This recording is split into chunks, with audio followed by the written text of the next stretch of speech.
Beautiful Urdu stories के नाज़रीन अस्सलामु अलैकुम। बहुत ही दूर एक जंगल में एक बहुत बेवकूफ़ और सुस्ती का मारा राजा रहता था। दुनिया में शायद ही कोई जानता था कि उसकी सल्तनत कहाँ वाक़ है। वो सारा दिन अपने तख्त पर लेटा रहता और उसके मुलाजिम मोर के परों से बने पंखों से उसे हवा करते रहते। एक दिन उसने फैसला किया कि उसे भी शादी कर लेनी चाहिए। उसने अपने वजीरों और मशीरों को दुनिया के हर कोने में भेजा।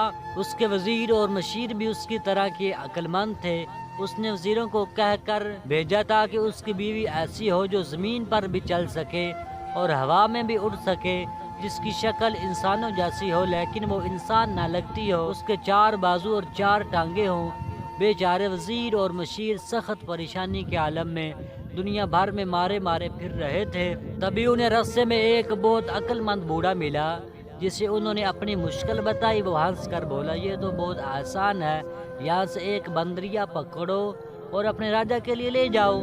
मशीरों वजीरों ने उसका कहना माना और ऐसा ही किया। राजा ने बंदरिया को देखा तो गुस्से से कहने लगा, तुम लोग पागल हो, ये तो बंदरिया है। तो वजीरों ने राजा को जवाब दिया, राजा का राज सलामत रहे हजूर, जो शर्तें बताई थी उस पर यही पूरी उतरती है। ये दुनिया में वाहिद जानदार है जिसकी शक्ल इंसानों से मिलती है लेकिन ये इंसान नहीं है। ये दरख्तों पर एक दरख्त से दूसरे दरख्त तक उड़ कर जा सकती है और ज़मीन पर भी आसानी से चल सकती है।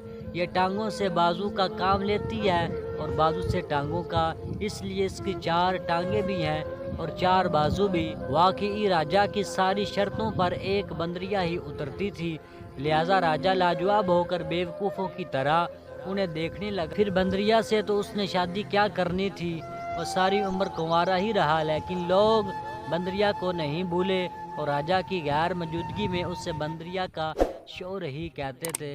तो दोस्तों, इस कहानी को सुनकर उम्मीद करता हूँ आप लाजमन लुत्फ़ अंदोज़ हुए होंगे।